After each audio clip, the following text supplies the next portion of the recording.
Bonjour. Hey everybody. How y'all doing? Everybody doing some good social distancing today? We'll get through this. I know we will. But I have to keep going. I always have hope in things.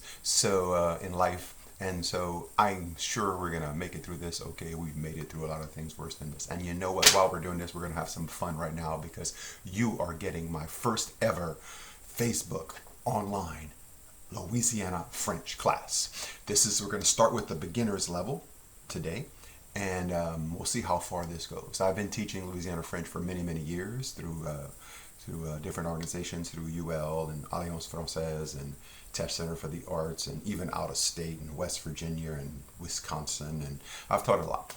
And so I'm going to teach you the basics today of Louisiana French, or we'll begin the basics today of Louisiana French. Before we begin, let me just say that the term we use, Louisiana French, can also be called Cajun French. In these days, we tend to use the term Louisiana French because there are persons in Louisiana who speak pretty much a similar variety of French who don't identify as Cajun. They might identify as Creole or different Native American groups, homeless Indians, things like that. But I still use the term Cajun French because I do identify as Cajun, but more these days we try to be a little more inclusive, and we'll use the term Louisiana French as well. Now, beginning with Louisiana French, let me just first of all say that Louisiana French is French, right? It's not some broken French or some hybrid French. It's French. Some people like to call it Old French, but it's got some older elements, but also other varieties of French have older elements as well. So it is just simply a variety or a dialect of French, just as Southern English is a dialect of American English, just as American English is different from British English.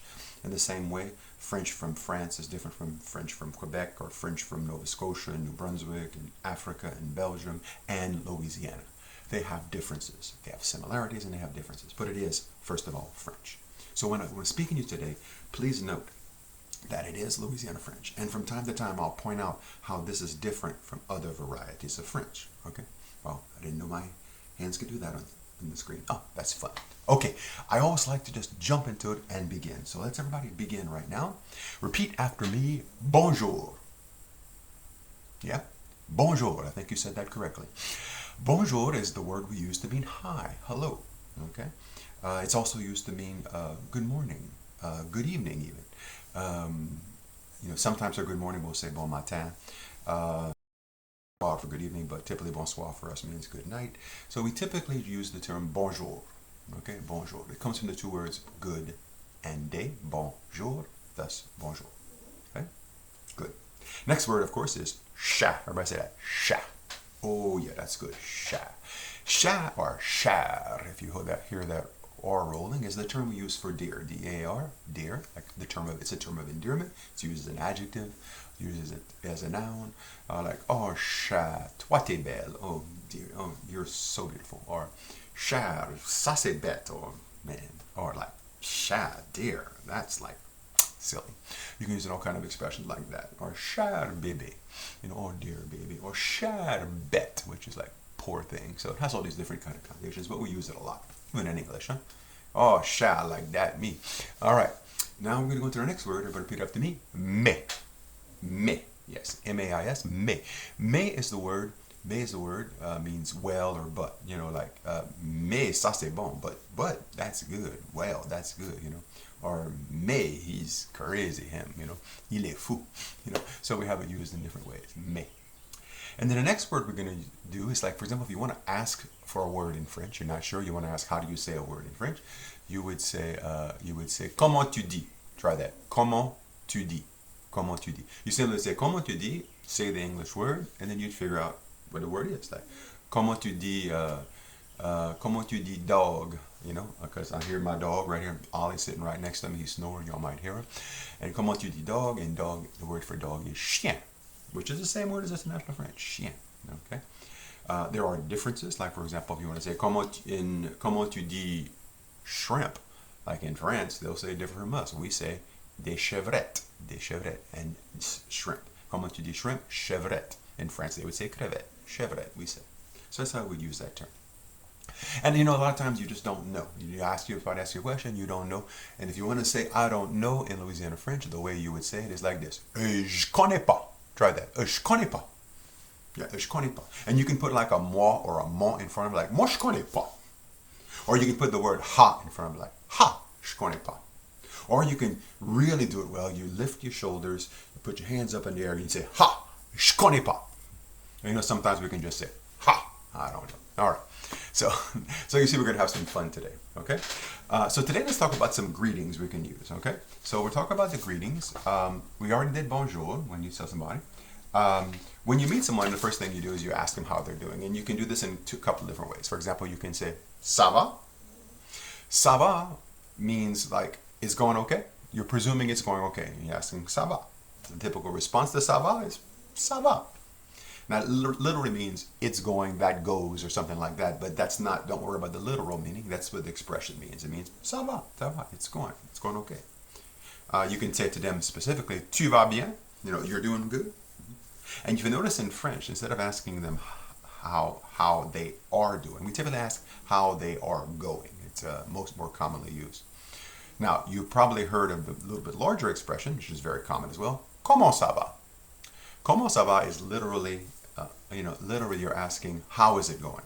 Ça va, you're doing okay? Comment ça va? How are you doing? How's it going? And you can respond to that. Ça va bien? Ça va pas bien? Ça va comme ci, comme ça? Ça va joliment bien. Different ways you can respond to that. Ça va beaucoup, beaucoup bien. Très bien. Bien bon. All right, different ways to say it, okay? When you meet people, when you're leaving people, like when you're leaving them, you can say things like au revoir, or more often than not, we just say bye-bye. You can say things like bonne journée, which means have a good day. Bonne journée. If you're going to see them tomorrow, you can say things like à demain. Things like that. Now, another thing we do when we greet somebody, we have couple of good Louisiana, specific Louisiana terms we use when we greet somebody. Here's one. It's this. Quoi ça dit? Try that. Quoi ça dit? And in certain regions, like in where I'm from, it's pronounced qui ça dit. Qui ça dit or quoi ça dit. And quoi ça dit is kind of like saying, what you say, what's going on, what's happening, My kids asked me one time a while back when in school, they asked me, how do you say Monsieur Jambon en français? How do you say, what's happening, dude? What's up, dude? Something like that. And I just said, quoi ça dit, bug? Or qui ça dit, bug? Qui ça dit, chat? Things like that. A good response to quoi ça dit is pas grand-chose. Pas grand-chose, which means nothing much, no big deal. Another great Louisiana phrase, which I love a lot, is comment ça se plume? Comment ça se plume? That literally means how is it plucking? How are the feathers plucking? But it's another way just to say comment ça va? How's it going? Many of you have probably sung that little song when you were a kid. Alouette, jolie alouette, alouette, je te plumerai. I don't know if you know in that song, but basically what you're doing, you're plucking a little bird, plucking its, je te plumerai la tête, you're plucking its head, something like that. So, but it means, how is the feathers plucking? How's it plucking? And it literally just means like, how's it going? And you can respond, ça se plume, just like ça va, or ça se plume joliment bien, all those kind of different greetings. Another Louisiana phrase, used very popular also in Creole, is comment les affaires, which literally means how are things? Comment les affaires? And used in Louisiana French, Louisiana Creole as well. Another one in Louisiana Creole, very popular, is comment les haricots? Comment les haricots, which literally means how are the green beans? And which apparently in the old days they would say that if les haricots sont pas salés, the green beans aren't salty, that means that things were not going well. And yes, that's a song which kind of influenced the Zydeco Creole Cajun music as well. When you're leaving people again, you can say on va se voir. Try that. On va se voir. And you can just say on va se voir plus tard, or you can just say plus tard. That means we'll see each other later. Okay, plus tard is later. Plus tard, P-L-U-S-T-A-R-D. Tard, tardy, like tardy. Yeah. And one of the ways we love to say this when we leave each other is we'll say soigne-toi, which means take care of yourself, or if it's more than one person, soignez-vous, soignez-vous. And of course, another good greeting is you'll tell somebody merci, which is thank you. Merci, you can say merci beaucoup, merci bien. And the two responses to merci, you can either say de rien or pas de quoi. De rien means of nothing, so it means basically you're saying, oh, it's nothing. Or you'd say pas de quoi, De quoi is something, so pas de quoi, again, it's nothing. So basically to respond to, the way you respond to merci, thank you, is de rien, it was nothing. And again, merci, and again, de rien. It was my pleasure to do this for you. Merci pour écouter. I'll have another lesson when I get the time to do it, which will probably be soon because I have a lot of time these days, okay? Merci beaucoup, soignez-vous, and we'll see you all soon. Bye-bye. Oh, I forgot, before I leave. If you would like a copy of the documents that I have here, all right, Facebook message me and I can attach the documents that I use to teach these classes, okay? And that way you can keep up with this, okay? C'est bon? Merci beaucoup. Bonne journée. Soignez-vous.